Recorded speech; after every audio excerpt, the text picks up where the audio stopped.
One of this century's d.eadliest w.ars has no end in sight.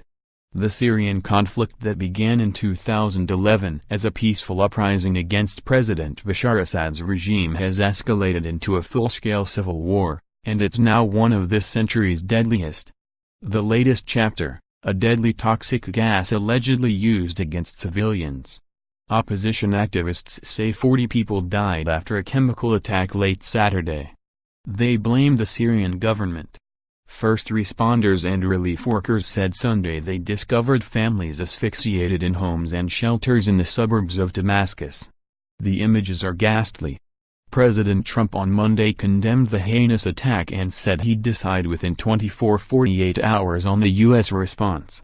Overnight, the Pentagon denied it had conducted retaliatory airstrikes in Syria on an airbase that activists say killed at least 14. Russia says the Israel Air Force is responsible for the missile strikes.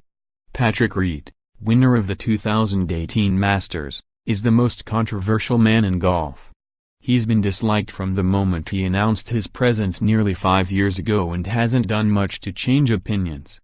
The Augusta National membership probably would have preferred to see defending champion Sergio Garcia put the green jacket on Rory McIlroy in Butler Cabin, where Reed fits among the luminaries who have won the Masters, is open to debate. His scrappiness is unquestioned. He's a Ryder Cup hero with a 6-1-2 record, and at 27 he probably has more major titles in his future. But it's also fair to point out that he has a checkered past and brings baggage to the champion's locker room.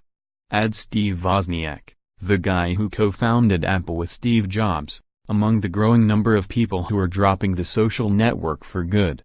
His reason? Wozniak said Facebook has grown careless with how it safeguards users' personal information. Apple makes its money off of good products, not off of you, he said. Wozniak also said he'd rather pay for Facebook instead of having his user data exploited for ads. Meanwhile, Facebook CEO Mark Zuckerberg gets ready to face Congress. Bill Cosby's sexual assault trial got off to a memorable start Monday as a topless protester with the phrase "Women's Lives Matter" written in red ink across her torso jumped a barricade and tried to ambush the comedian as he entered the Montgomery County Courthouse in Norristown, PA. The woman, an actress who made multiple appearances in the final seasons of The Cosby Show, chanted in support of Cosby's accuser, former Temple University athletic department staffer Andrea Constand, who says the comedian drugged and raped her at his home in 2004. Cosby's first trial ended in deadlock last June. Constand's case has brought forward dozens of women who allege the comedian violated them, too. Oprah Winfrey gave 60 Minutes viewers a moving sneak peek of a memorial in downtown Montgomery, Alabama, dedicated to thousands of lynching victims. This Arizona teacher found that with a 1-hour commute he could double his pay to nearly $80,000.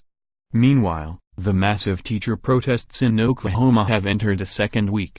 Fixer-upper may be over, but our love for Chip and Joanna Gaines is not. Here's why. And speaking of romance, we bring you this fairy tale of two high school sweethearts who tied the knot in the hallway of school 28 years later. The short list is a compilation of stories from across USA Today.